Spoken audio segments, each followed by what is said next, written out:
Welcome everyone to Mind Yourself Explorations and to these introductory conversations across the themes and the topics of the Mind Yourself book series. I'm Dr. Marion Murray, series editor of Cork University Press MindYourself book series. The Mind Yourself series is designed to bring really safe, researched, peer-reviewed information from frontline professionals just to open up discussions about important issues of health and well-being. And while at one level, information about everything is available on multiple platforms, relying on these has become increasingly problematic in a world of misinformation and disinformation and misdirection, in which we just ask, oh, what's true? What can I rely on? What can I trust? What can I believe in? How can we be safe? The Mind Yourself series was created to address that because it's delivered by professionals in whom readers can have absolute confidence. So welcome again to this series. In the Mind Yourself Explorations series, I'm here with author Dr. Seán Ruth, Organisational Psychologist and specialist in the areas of leadership development, conflict resolution and diversity. And Seán, we have been making our way through a number of aspects of the personal struggles that affect people, arising out of how they are defined and how they are labelled and stereotyped and marginalised, and the way in which this can come to impact on them, and they can come to blame themselves dreadfully as if they are responsible for what is not of their making, and also then how they can begin to behave in ways that aren't useful for them in that stage, if I understand it, but correct me if I haven't, in that stage where they are experiencing the oppression and internalizing it, but not yet recognizing that there is perhaps something they can do about it. There is a way to recognize and address this. So having discussed the discrimination and the marginalization and so on, I just love to learn more about the patterns of domination. Well, we spoke before about the way that people internalize their oppression. It's also the case that when we think about privileged or oppressor groups, that they internalize patterns of domination. And mostly these are internalized unawarely. Often people don't realize that they have these things. And if we think of the various identities that we have, and we're a mix of oppressed and oppressor identities, but we all have some oppressor identities. And this tends to be a confusing area for people because we don't think of ourselves as oppressors. Many of us will say that we would never dream of hurting somebody, or if something has happened, we'll say it wasn't our intention to hurt somebody. Yes. But when you hear people, for example, having a discussion about, well, I'm not a racist, or I'm not sexist, and in a way, those discussions miss the point. That it's not possible, for example, to grow up male in a male-dominated society and not internalize various prejudices and assumptions and stereotypes about women. With the best of intentions, it's not possible to escape this. Or it's not possible to grow up white in a white-dominated society and not internalize prejudices of one kind or another towards people of color. And this isn't because we're bad people. We're not born racist, we're not born sexist. But these things are in the culture all around us, and we pick them up and we internalize them, mostly without even noticing it. So there are various patterns that we can point to that are indications of what we've internalized. So, for example, in one form or another, we'll internalize patterns of superiority. We will dominate the conversations.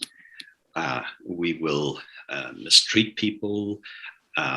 We will believe that we are smarter, that we are more important, that we are more beautiful.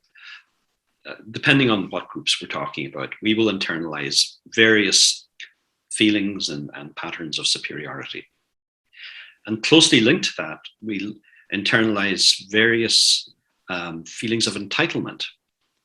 So we will internalize that our needs are more important than other people's needs, or that I'm entitled to take up more time than other people, or that I'm entitled to a larger share of the resources. And that may not be a conscious thought that runs in my head, but it will be a way that I act. It'll just be an unaware assumption that I make. I will internalize that other people, just as I've said about superiority, I will tend to stereotype and internalize that other people are less than, that they're inferior.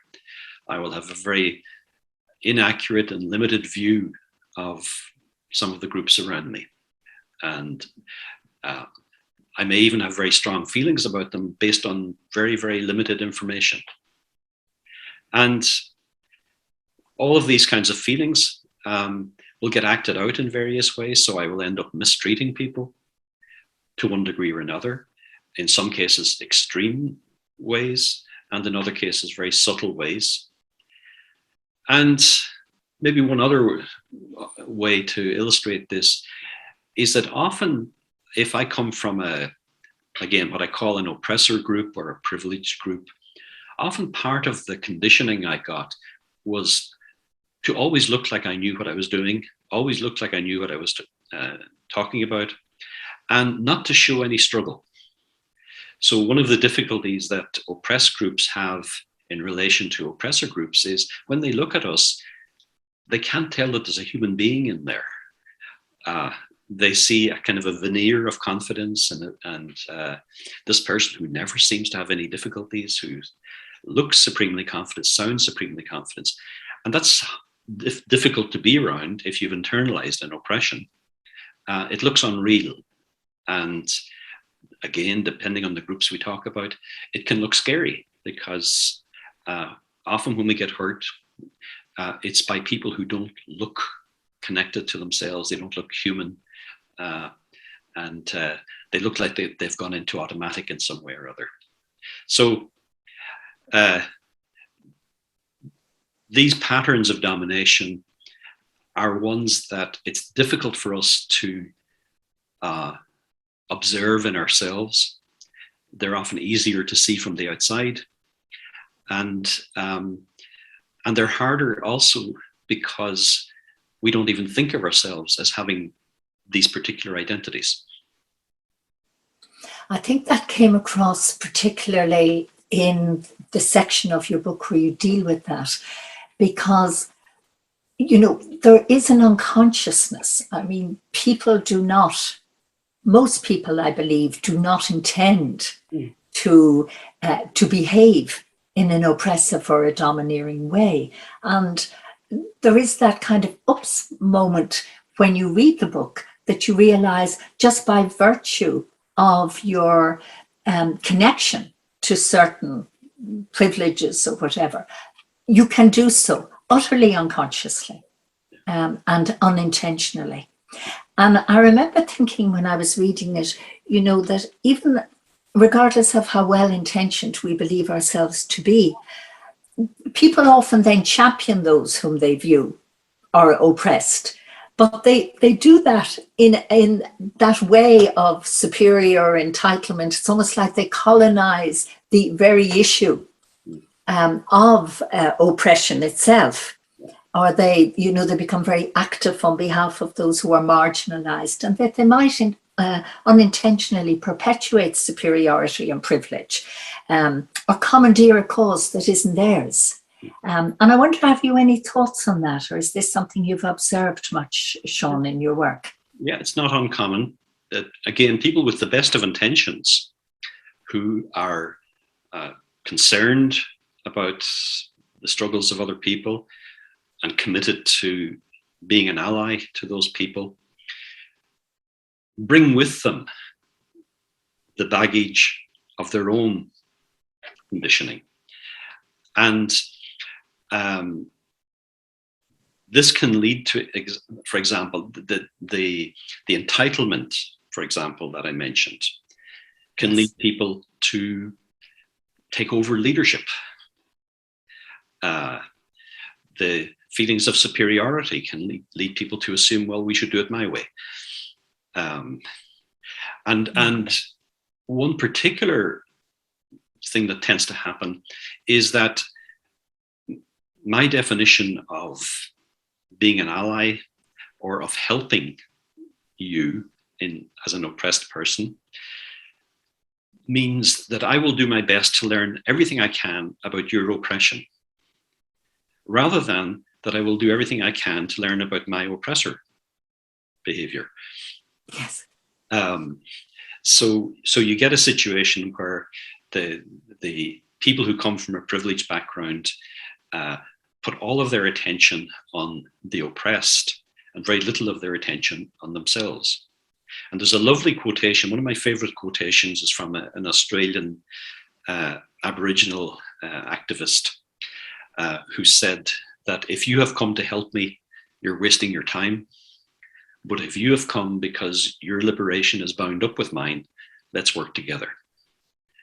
And that means that if I want to be an effective ally, it means this has to be about my liberation as well as yours. It can't be just one way.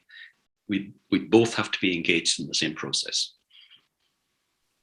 I think that is probably the perfect place for us to conclude this section, and go away and think that thought and reflect on it and converse about it, and really recognize this is very complex, Seán, in a way that isn't necessarily understood until you begin to mine into it in the way that you are doing and have done in the book. So look, thank you so much for your insights and your wisdom and your explanation of that, and your clarion call to us to be perhaps a little more self-aware and get rid of the hubris and get rid of the helping and recognize it might begin with us. So thank you. I know we're going to be exploring other aspects of this topic in other interviews with you. And I know that the next segment we hope to look at is healing and the implications of this for managing diversity. So we'll be really looking forward to hearing what you have to say on that. We are delighted that you have joined Mind Yourself Explorations.